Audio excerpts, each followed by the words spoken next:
Hello everyone, आप सभी को आपका प्यारा चैनल बोर्ड एग्जाम बिंदु में स्वागत है।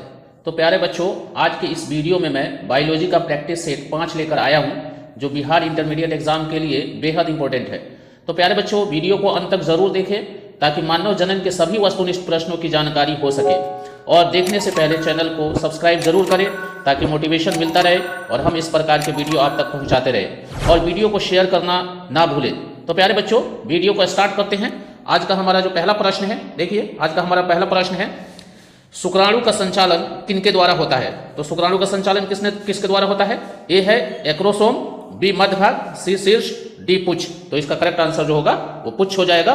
तो शुक्राणु का संचालन या संचालन किसके द्वारा होता है? पुच्छ के द्वारा होता है। तो इसका करेक्ट आंसर जो होगा वो पुच्छ हो जाएगा, टेल। अगले प्रश्न पे चलते हैं, जो आज का दूसरा प्रश्न है, जब नर आकृति मादा से भिन्न होता है तो कहलाता है। यानी कि जब नर का आकृति जो है मादा की आकृति से अलग होता है तो उसे क्या कहते हैं? ए हो गया समलैंगिकता, तो ये तो होगा नहीं। बी हो गया यौन द्विरूपता, सी विषम लैंगिकता और डी उभयलिंगी। तो प्यारे बच्चों, जब नर की आकृति मादा की आकृति से अलग होता है तो उसको यौन द्विरूपता कहा जाता है।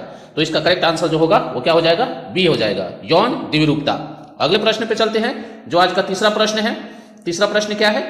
जो आज का तीसरा प्रश्न देखते हैं। तीसरा प्रश्न है, एक स्वस्थ महिला के पूरे जीवन काल में उत्पन्न कुल अंडों की संख्या होती है। तो एक स्वस्थ महिला की पूरे जीवन काल में जितना अंडा उत्पन्न करती है उसकी संख्या 400 होती है। तो इसलिए इसका करेक्ट आंसर जो होगा वो बी हो जाएगा, 400। अगले प्रश्न पे चलते हैं, जो आज का चौथा प्रश्न है, स्तनधारी में निषेचन की क्रिया संपन्न होती है। तो स्तनधारी उसे कहा जाता है जिसके अंदर स्तन ग्रंथि होता है। तो स्तन ग्रंथि सामान्यतः ये देखने को मिलता है कि जो बच्चे को जन्म देते हैं उसी के अंदर स्तन पाया जाता है। तो स्तनधारी जो जीव होते हैं उसमें निषेचन की क्रिया जो है वो फैलोपियन ट्यूब यानी कि फैलोपियन नली में संपन्न होती है। तो इसलिए इसका करेक्ट जो आंसर होगा वो ऑप्शन नंबर सी हो जाएगा, फैलोपियन नली यानी कि फैलोपियन ट्यूब। इसे हिंदी में डिंब वाहिनी भी कहा जाता है, डिंब वाहिनी। तो डिंब वाहिनी में या फैलोपियन ट्यूब में यह निषेचन की क्रिया संपन्न होती है। तो इसलिए इसका करेक्ट आंसर होगा सी। अगले प्रश्न पे चलते हैं, जो आज का पांचवा प्रश्न है, गर्भाशय किससे संबंधित है? ए नर जनन तंत्र से, बी मादा जनन तंत्र से, सी पादप जनन तंत्र से, डी इनमें सभी से। तो प्यारे बच्चों, गर्भाशय जो है ये मादा जनन तंत्र का भाग होता है, इसलिए इसका करेक्ट ऑप्शन जो होगा वो बी हो जाएगा, बी करेक्ट आंसर होगा। अगले प्रश्न पे चलते हैं, जो आज का छठा प्रश्न है, कोशिकीय अवस्था में भ्रूण क्या कहलाता है? तो जब भ्रूण जो है कोशिकीय अवस्था में होता है तो उसे क्या कहा जाता है? ए हो गया गैस्ट्रूला, बी मोरूला, सी ब्लास्टोमियर, डी ब्लास्टूला। तो इसका जो करेक्ट आंसर जो होगा वो मोरूला हो जाएगा। यानी कि जब भ्रूण कोशिकीय अवस्था में होता है तो उसे मोरूला कहते हैं। अगले प्रश्न पे चलते हैं, जो आज का सातवां प्रश्न है, परिपक्व शुक्राणु के शीर्ष पर एक टोपीनुमा संरचना पाई जाती है, उसे क्या कहते हैं? तो जो परिपक्व शुक्राणु होता है उसके ऊपर उसके शीर्ष पे एक टोपीनुमा संरचना होता है।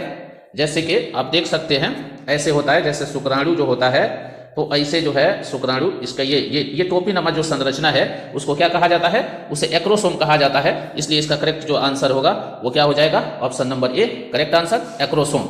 अगले प्रश्न पे चलते हैं, जो आज का आठवां प्रश्न है, फैलोपियन नलिका का अंडाशय से निकटस्थ भाग होता है। तो फैलोपियन जो नलिका है, फैलोपियन ट्यूब, उसके पास में जो भाग होता है उसे क्या कहा जाता है? ए संकीर्ण पथ, बी वायु कोष्टिका, सी तुम्बिका और डी गर्भाशय ग्रीवा। तो इसका करेक्ट आंसर जो होगा वो वायु कोष्टिका होगा, बी ऑप्शन सही होगा, यानी कि वायु कोष्टिका या इनफंडुबुलम कहा जाता है। अगले प्रश्न पे चलते हैं, जो आज का 9वां प्रश्न है, मादा मानव के अंडाशय से अंडों का निकलना कहलाता है। ए अंतरोपण, बी गर्भधारण, सी अंडोत्सर्ग, डी प्रसव। तो मानव के अंडाशय से जब अंडा निकलता है तो उस क्रिया को अंडोत्सर्ग कहा जाता है, ओवुलेशन कहा जाता है। तो इसका करेक्ट जो आंसर होगा वो ऑप्शन नंबर क्या हो जाएगा? ऑप्शन नंबर आपका सी हो जाएगा, यानी कि अंडोत्सर्ग या ओवुलेशन। अगले प्रश्न पे चलते हैं, 10वां, किस हार्मोन द्वारा अंडोत्सर्ग नियंत्रण होता है? तो इसमें कौन सा हार्मोन है जो अंडोत्सर्ग के लिए जिम्मेदार है, रिस्पॉन्सिबल है? A TSH, B ACTH, C ADH, D FSH and LH। तो प्यारे बच्चों, ये जो FSH और LH हार्मोन है ये अंडोत्सर्ग के लिए जिम्मेदार होता है। तो FSH और LH ऐसा हार्मोन है जो अंडोत्सर्ग को नियंत्रित करता है। तो FSH और LH है। FSH का फुल फॉर्म होता है follicular stimulating hormone, stimulating hormone. तो स्टिमुलेटिंग हार्मोन हो जाएगा FSH का, फॉलिकुलर स्टिमुलेटिंग हार्मोन। और जो LH का होगा वो ल्यूटिनाइजिंग हार्मोन। तो ये दो हार्मोन है जो अंडोत्सर्ग को नियंत्रित करते हैं। अगले प्रश्न पे चलते हैं, जो आज का 11वां प्रश्न है, सर्टोली कोशिका पाई जाती है। तो प्यारे बच्चों, ये जैसे कि जानते हैं कि ये सर्टोली कोशिका वृषण में पाई जाती है, तो इसलिए इसका करेक्ट जो आंसर होगा वो वृषण हो जाएगा। ये वृषणों में पाई जाती है सर्टोली कोशिका। आज के अगले प्रश्न पे चलते हैं। आज का 12वां प्रश्न है।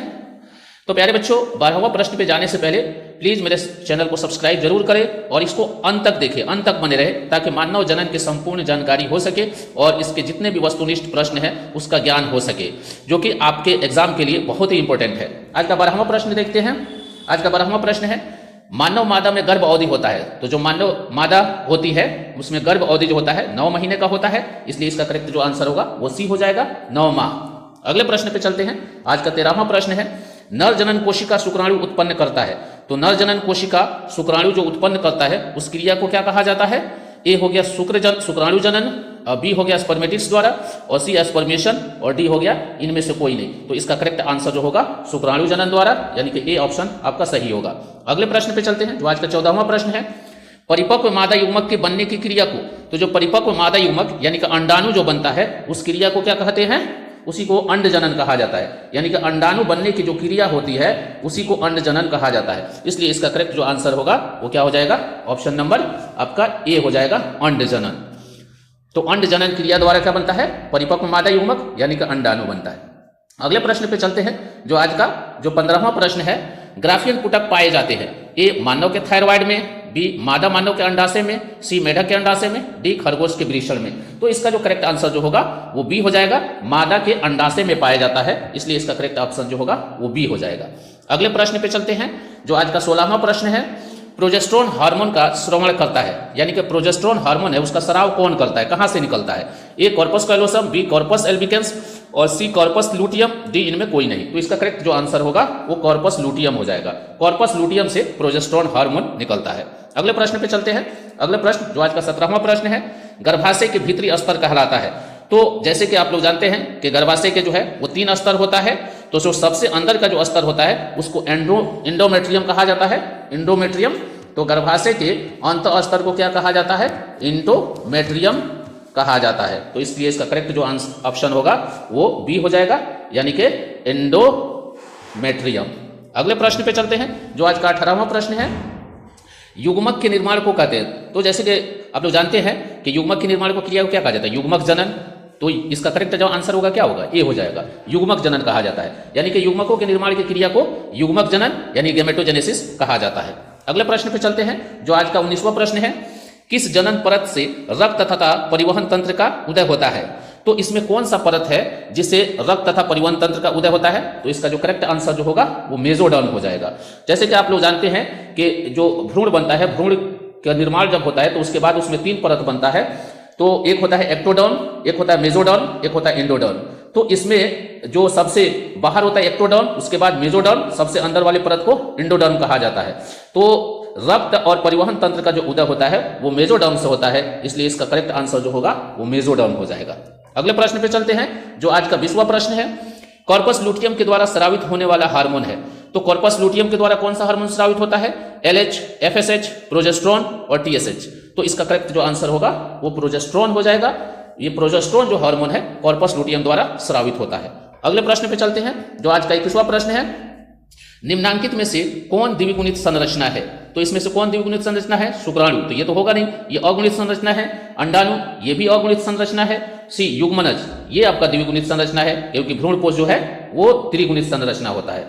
तो ये जो है इसका करेक्ट जो आंसर होगा वो क्या हो जाएगा? युग्मनज। युग्मनज जो होता है ये 2n होता है, यानी कि ये द्विगुणित संरचना होता है, इसलिए इसका करेक्ट जो आंसर होगा युग्मनज होगा।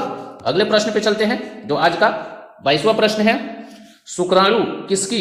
शुक्राणु यहां पे देखते हैं, शुक्राणु किसकी मदद से जोना पेलिस्यूडा को विभेदित करता है?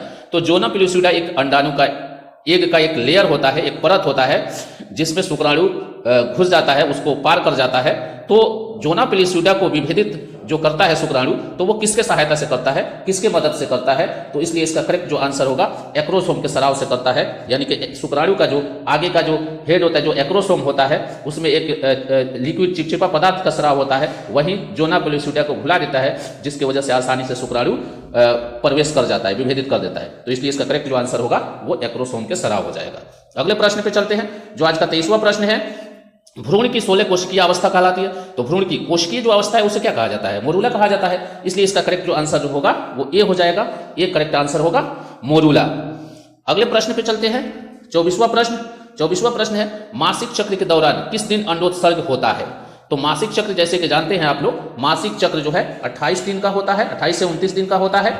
तो ये इस 28 दिन में जो है अंडोत्सर्ग की जो क्रिया होती है वो 14वें से 18वें दिन के बीच में होती है। इसलिए इसका करेक्ट जो आंसर होगा वो डी हो जाएगा। 14वें से 18वें दिन के बीच में अंडोत्सर्ग की क्रिया होती है। अगले प्रश्न पर चलते हैं, जो आज का आखिरी प्रश्न है। तो आखिरी प्रश्न पे देखते हैं, स्त्रियों में मेनोपॉज की उम्र होती है। तो स्त्रियों में मेनोपॉज कब आता है? यानी कि अंडोत्सर्ग होना बंद हो जाता है, अंडाणु निकलना बंद होता है, उसी क्रिया को मेनोपॉज कहा जाता है। तो ये 45 से 50 वर्ष की उम्र में होती है। तो इसलिए इसका करेक्ट जो आंसर होगा वो ऑप्शन नंबर सी हो जाएगा, 50 वर्ष में। तो 50 वर्ष में स्त्रियों में मेनोपॉज आ जाती है। इसलिए इसका करेक्ट आंसर जो है वो सी होगा। तो आज के इस वीडियो में इतना ही। अगले वीडियो में मैं मानव जनन का दूसरा प्रैक्टिस सेट लाऊंगा और बायोलॉजी का छठा सेट होगा। तो मेरा वीडियो लगातार देखें ताकि इंटरमीडिएट का अच्छा से प्रैक्टिस कर सके और इसकी तैयारी बहुत अच्छा से आपका हो सके। धन्यवाद।